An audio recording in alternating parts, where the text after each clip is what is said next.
আমাৰ ছাত্ৰ ছাত্ৰীসকল তোমালোকৰ যে থাৰ্ড ইউনিট টেষ্ট পৰীক্ষা এই পৰীক্ষাটো তোমালোকৰ অনুষ্ঠিত হ'ব সো এইখন মই কুৱেশ্যন পেপাৰখন শ্বেয়াৰ কৰিছো যিখন তোমালোকে চালে ইয়াৰ পৰা কমন পৰিব আৰু তোমালোকে প্ৰশ্নৰ পেটাৰ্নটো গম পাবা ছাত্ৰ ছাত্ৰীসকল সেইকাৰণে লাষ্টলৈকে ভিডিঅ'টো চাবা তোমালোকৰ সময় থাকে 2 ঘণ্টা নাম্বাৰ থাকে 50 হয়নে প্ৰথম আছে উত্তৰ লিখা 1 পূৰণ 10 এটা নম্বৰ তোমালোকে এক নম্বৰকে থাকিব 10টা প্ৰশ্ন থাকিব 10 নম্বৰ প্ৰথম প্ৰশ্নটো হৈছে শিলভদ্ৰৰ প্ৰকৃত নাম কি ইয়াৰ যে এনসাৰটো চাও তেনেহলে তোমালোকে লিখি লবা ৰেৱতী মোহন দত্ত চৌধুৰী এক নম্বৰ কটোৰ উত্তৰ খ নম্বৰ হৈছে অসমীয়া গদ্য সাহিত্যৰ জনক কোন ভট্টদেৱ হৈছে অসমীয়া গদ্য সাহিত্যৰ জনক গ নম্বৰ হৈছে সিংগী কোন মুনিৰ পুত্ৰ আছিল সিংগী আছিল শ্ৰমিক মুনিৰ পুত্ৰ অৰ্থাৎ শ্ৰমিক মুনিৰ পুত্ৰ আছিল সিংগী তাৰ পিছত সূৰ্য পাহাৰ কোন জিলাত অৱস্থিত গোৱালপাৰা জিলাত অৱস্থিত শিৱৰ বাহন কি শিৱৰ বাহন হৈছে নন্দী নামৰ ষাঁড়টো ঠিক আছে নন্দী নামৰ ষাঁড়টো হৈছে শিৱৰ বাহন শ্ৰমিক মুনিয়ে চকু মুদি কি কৰি আছিল যে ধ্যান কৰি আছিল ঠিক আছে ধ্যান কৰি আছিল তাৰ দ্বিতীয় শব্দ পিয়াহত আকুল হৈ কোনে মুনিক পানী খুজিছিল ৰজা পৰীক্ষিতে সুধিছিল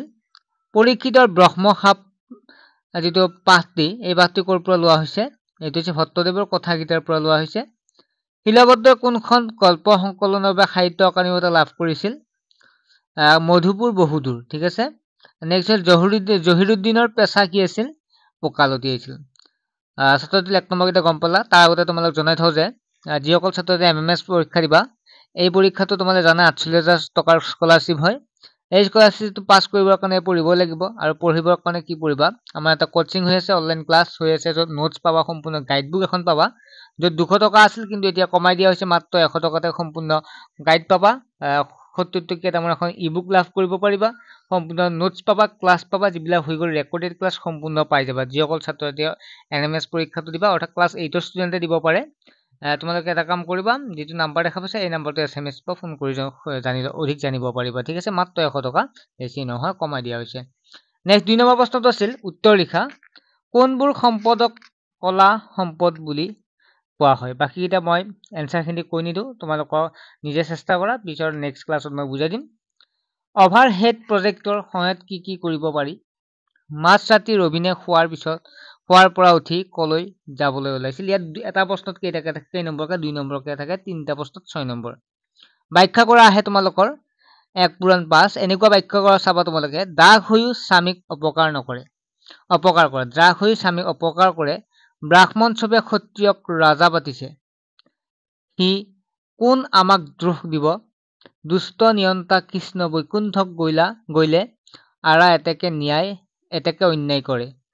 নাইবা এটো লিখিব পাৰা যে ফিৰিঙতিৰ পৰা খাণ্ডৱ দাগ হয় 3 নম্বৰটো গম পালা 4 নম্বৰ প্ৰশ্নটোত য'ত 4 নম্বৰ আছিল 4 নম্বৰ কুৱেশ্যনটোত মাৰ্কছ আছিল 4 নম্বৰ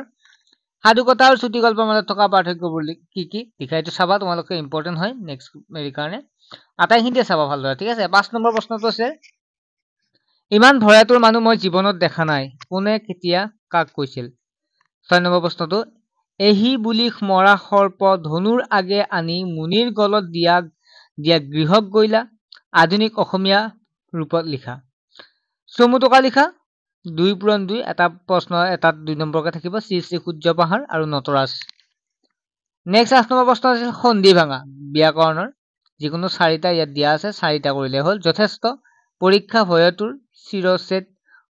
উচ্ছৃংখল নেক্সট জোৰা লগোৱাৰ সন্ধি ভাঙাৰ জোৰা লগোৱা ঠিক আছে নিশ্চিন্তা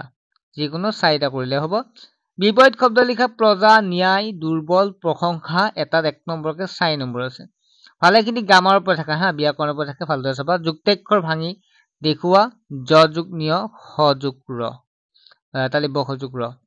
তলৰ শব্দকেইটাৰ প্ৰতি শব্দ লিখা প্ৰধান কিৰণ সংগী বাক্য ৰচনা কৰা জাকত জিলিকা অৱদান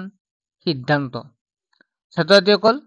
তোমালোকৰ এইখনৰ পৰা উপকৃত এটোৱে হবা এনেও ইয়াৰ পৰা কমন পৰিব ঠিক আছে ফাৰ্ষ্ট কথা ইয়াৰ পৰা কমন পৰিব আৰু তোমালোক কেনেকুৱা প্ৰশ্ন আহিলে হেতু তোমালোকে গম পালা 1 নম্বৰীয়া প্ৰশ্নৰ পৰা ব্যাকৰণলৈ সকলো চাব লাগিব ঠিক আছে নেক্সট ভিডিঅ লগ পাম নেক্সট এখন কুৱেশ্যন পেপাৰ আলোচনা কৰিম তোমালোকে চেনেলটো সাবস্ক্ৰাইব কৰি ৰাখিবা তেতিয়াহে পাবা আৰু কোনোবা যে বন্ধু বান্ধৱী আছে শ্বেয়াৰ কৰিব পাৰা